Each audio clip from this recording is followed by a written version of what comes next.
What's going on, everybody? You know, it's your boy Wham, aka Wham the God, aka Simic Daddy, aka Daddy, aka him, back bringing you some more cEDH content. And today I know we might have a little double header. Oh, say less. Because over the weekend we had this cEDH, what is it, invitational? So that's pretty much the top 64 players in pretty much the world or the US or wherever, playing to see, you know, who's number one. Outside of that, there was also a 256 person tournament, which was pretty much called the cEDH Invitational Open. So you have the Open, and then you have the actual like Invitational where top 64 are playing. Fucking Catalina wine mixer. It's the fucking Catalina wine mixer. It's the fucking Catalina wine mixer. And we're gonna take a look at both. We're not looking at all these decks. You know what we're here for. We're here to look at the friends. We don't have time for all that, you know, lollygagging around and blah blah blah blah blah blah blah blah blah. Pretty much looking at Blue Farm. We're not looking at those today, but we're gonna, you know, nitpick and look through a couple. I think we're gonna start with maybe we're gonna start with the Open. 256 decks. Let's look through the first maybe 20 and see what we can find. All right, let's take a dive in, baby. We're gonna give it to you raw, unscripted. Let's go to Top Deck Open 2024. Let's look, see what we got here. We got Brian Koval with Urabrask, Blue Farm, Rockside, Blue Farm.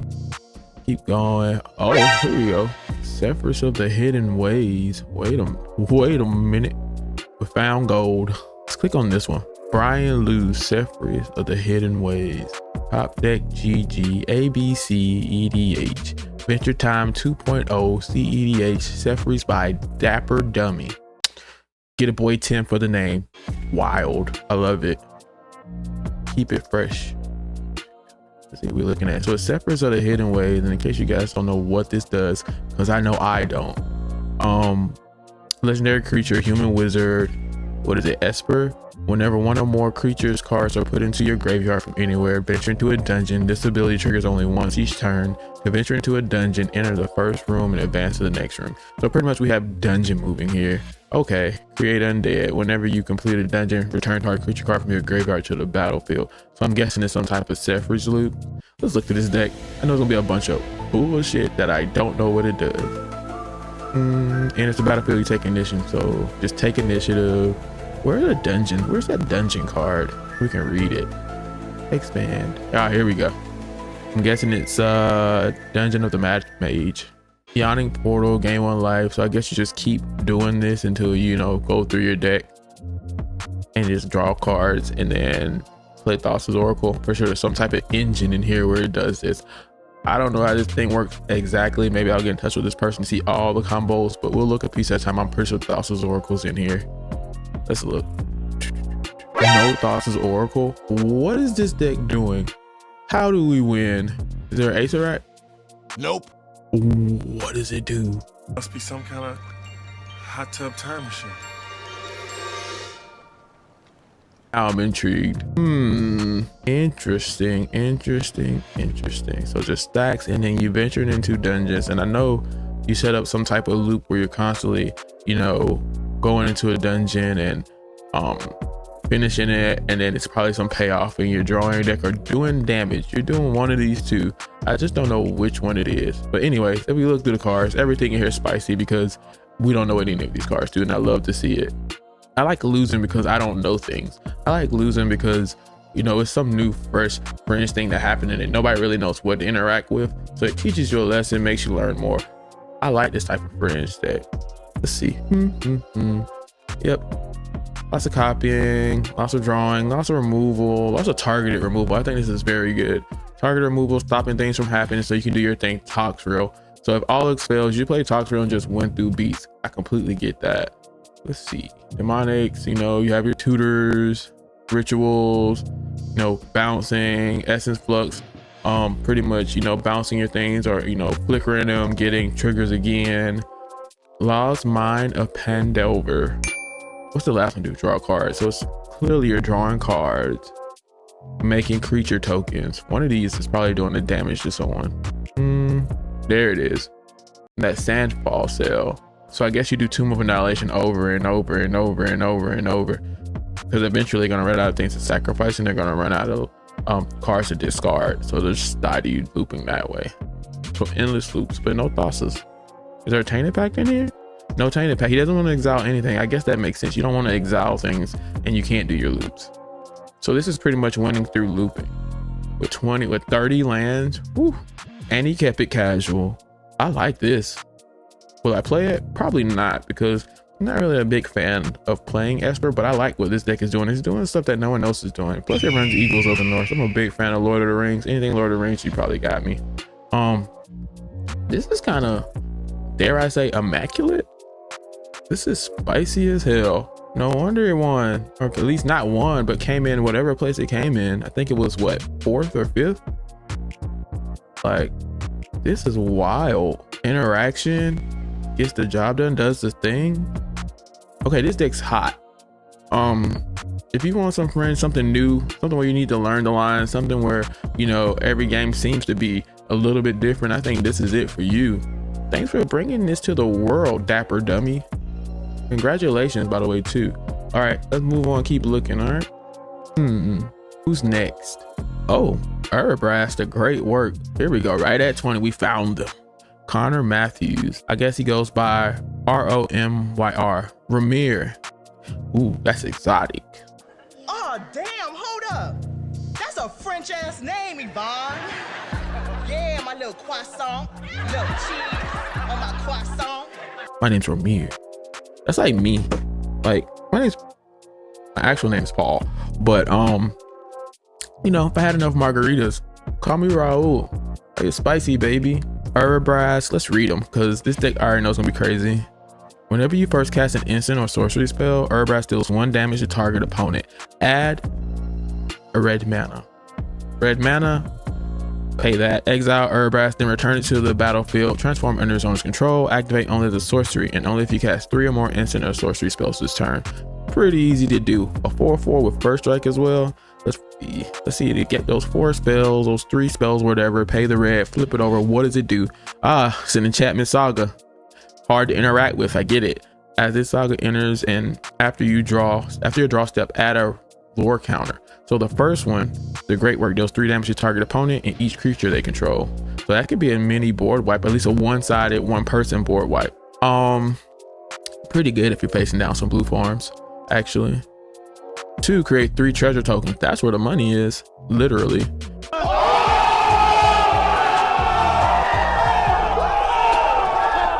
Create 3 treasure tokens. That's pretty good. Until the end of your turn, you may cast instant and sorcery spells from any graveyard. If a spell cast this way would be put into a graveyard, exile it instead. Exile the great work, then return it to the battlefield front face up. So it allows you to cast any instant or sorcery spell from your graveyard, and pretty much if it would be put back into the graveyard after casting it, it's exile instead. So it's like a mini Yawgmoth in red. Pretty good, pretty good, pretty good, pretty good. So it's a turn of just Yawgmoth and storming off. So with that being known, let's look into this. Ashling. So I'm guessing you're doing Ashling ones. Yeah.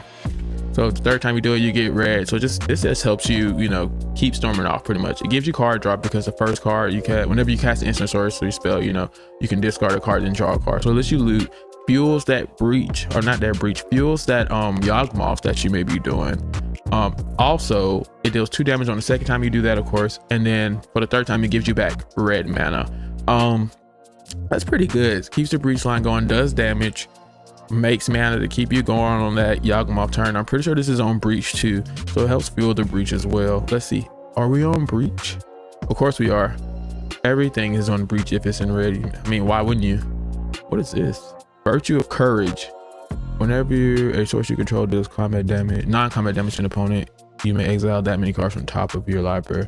So this deck is all about just storming off, creating, you know, proxy, I would say, breach turns, and just winning while doing damage, of course. So just burning them out, going to breach lines, infinite loops, and winning from there. Of course, the backup dual caster twin flame lines, storm kill, keeping the mana going, so you actually don't, you know, you actually end up not, you know, running out of mana, I would guess, or running out of draw power for that for that sake based on the rest of the cards that are in here. So because they're constantly drawing you cards, constantly giving you mana, constantly finding you ways, you know, to go through your library or go through your graveyard. So you just, you know, pretty much going until you get eventually to a turn where you can grape shot everyone and kill everybody, because you're also doing damage with Urabrask as you go. This is pretty good. I think the only issue I would have with this is it's probably hard to get it started, I would say, or to, you know, keep your commander on the field. I think if people catch on, then they destroy the commander, and then, you know, you may have to wait a little bit. But if they don't catch on, they really have no clue what you're doing, this wins really fast, because there's only so much interaction before people run out, and with you constantly being able to do it over and over, yeah, this is how that wins. This is crazy. How many mountains are we playing? 17 mountains. I love to see it. Basics. Defeat the Blood Moon. So Blood Moon doesn't affect you here. You just Blood Moon and go, hey, watch me play the game. Mono red solitaire. Love to see it. Sentinel Tower. I keep going back to this because I don't know what it does. Whenever an instant or sorcery spell is cast during your turn, Sentinel Tower deals damage to any target equals to 1+ the number of instant and sorcery spells cast before that spell this turn. Okay, so this is just, again, another pinger, but every time you cast a spell, it's doing that +1. So it's almost like a reservoir, but for damage. That's a really good card, at least in this deck. All right, perfect. Once again, you know, great work, Ramir.